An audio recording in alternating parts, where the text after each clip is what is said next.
स्वर्ग के राज में प्रवेश करने वाला कौन। नमस्कार, एक बार फिर से एंजल लाइव शो में आप सभी का हम हार्दिक स्वागत करते हैं। स्वर्ग के राज में प्रवेश करने वाला कौन। इतने मनुष्य है संसार में, लेकिन सचमुच में वह कौन व्यक्ति होगा जो स्वर्ग के राज में प्रवेश करने पाएंगे। आइए जानते हैं। प्रभु यीशु ने एक बार कहा था, जो मुझसे है प्रभु कहता है, उनमें से हर एक स्वर्ग के राज में प्रवेश नहीं करने पाएगा, परंतु वही जो मेरे स्वर्गीय पिता की इच्छा पर चलता है। प्रभु यीशु ने कहा, जो मुझसे है प्रभु कहते रहता है, उनमें से हर कोई स्वर्ग के राज में प्रवेश नहीं करने पाएगा। और आज अधिकतर देखने में आता है, सब लोग हे प्रभु हर बात में हे प्रभु बोलते रहते हैं। क्या इस तरह से कलपते रहेंगे तो क्या कोई स्वर्ग के राज में प्रवेश करने पाएगा। प्रभु यीशु मसीह कहता है, परंतु वही स्वर्ग के राज में प्रवेश करने पाएगा जो मेरे स्वर्गीय पिता परमेश्वर की इच्छा पर चलता है। परमेश्वर स्वर्ग में है, उसकी इच्छा पर चलता है, वही स्वर्ग के राज में प्रवेश करने पाएगा। और परमेश्वर की इच्छा क्या है। परमेश्वर का इच्छा है कि हम सत्य में चलें। परमेश्वर की इच्छा है कि हम ज्योति में चलें। परमेश्वर की इच्छा है कि हम आत्मा में चलें। परमेश्वर की इच्छा है कि हम प्रेम में चलें।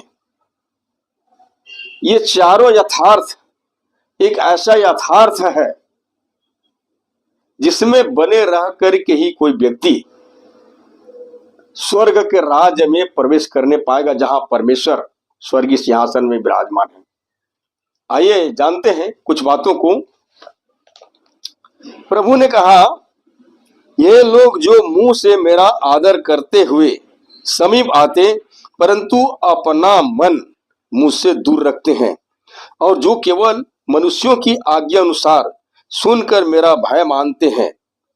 आज बहुत से लोगों को देखने में आता है, बहुत से लोग हैं कि लोग मुझे कहे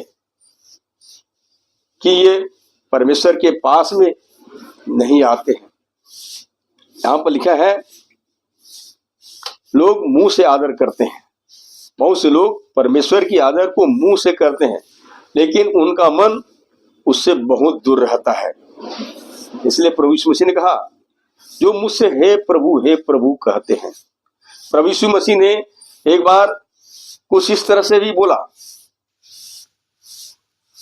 तुम मेरी आज्ञा को नहीं मानते हो तो मुझे क्यों हे प्रभु कहते हो।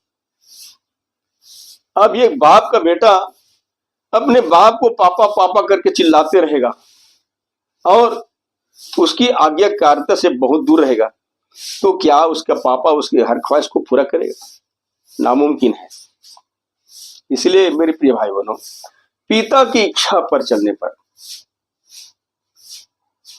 हम यहां रह करके परमेश्वर की इच्छा को कैसे पूरा कर सकते हैं। कर सकते हैं, संभव है। और हमारे लिए सबसे बड़ा उदाहरण है तो प्रभु यीशु मसीह।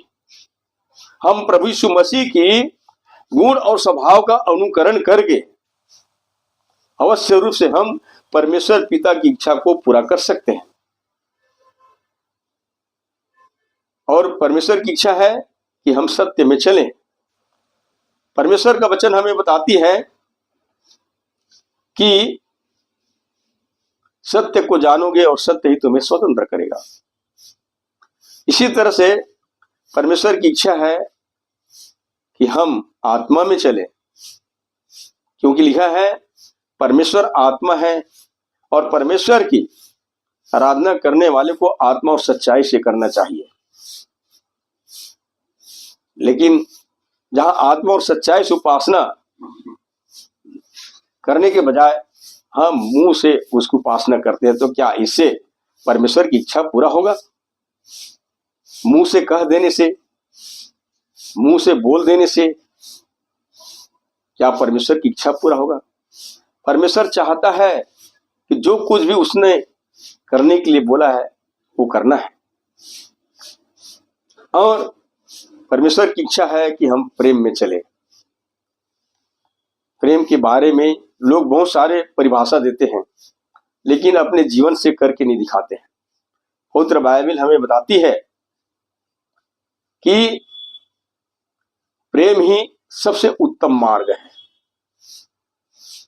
लेकिन प्रेम कैसा होनी चाहिए और कैसा नहीं होनी चाहिए, इस विषय में पवित्र शास्त्र का वचन हमें क्या कुछ बताती है, आइए जानते हैं।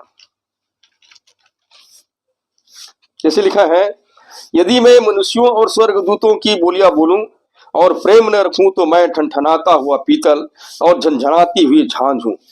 और यदि मैं भविष्यवाणी कर सकूं और सब भेदों और सब प्रकार के ज्ञान को समझूं और मुझे यहाँ तक पूरा विश्वास हो कि मैं पहाड़ों को हटा दूं, परंतु प्रेम न रखूं तो मैं कुछ भी नहीं। और यदि मैं अपनी संपूर्ण संपत्ति कंगालों को खिला दूं और अपनी देह जलाने के लिए दे दूं और प्रेम न रखूं तो मुझे कुछ भी लाभ नहीं। तो मेरे प्रिय भाई बहनों, प्रेम की परिभाषा दे देना काफी नहीं है। प्रेम को करके दिखाने की जरूरत पड़ता है। जैसे प्रभु यीशु मसीह अपने प्रेम को करके दिखाया। बहुत शास्त्र हमें बताती है कि वो हमसे प्रेम करने के कारण अपने आप को कलवरी के क्रूस पर बलिदान कर दिया और परमेश्वर के आगे सुगंध सुखदायक के लिए सर्वांग बलिदान किया।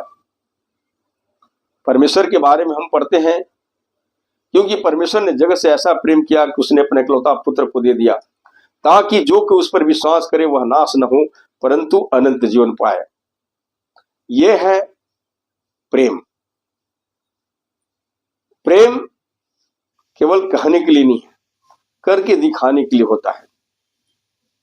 इसी तरह से परमेश्वर की इच्छा है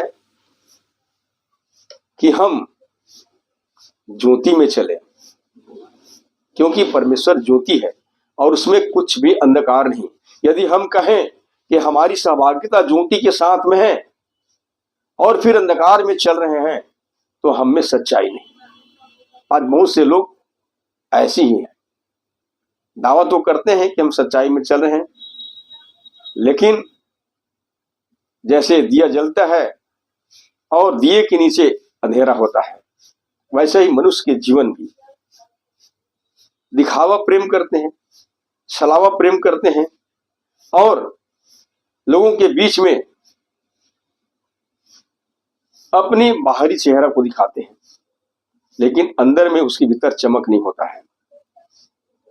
ज्योति में चलने का मतलब यह है कि औरों के लिए ज्ञान पुंज ठहरना, ज्ञान का प्रकाश ठहरना, ताकि बहुत से लोग बुराइयों में जो जीवन बिता रहे हैं उनको प्रकाश मिल सके।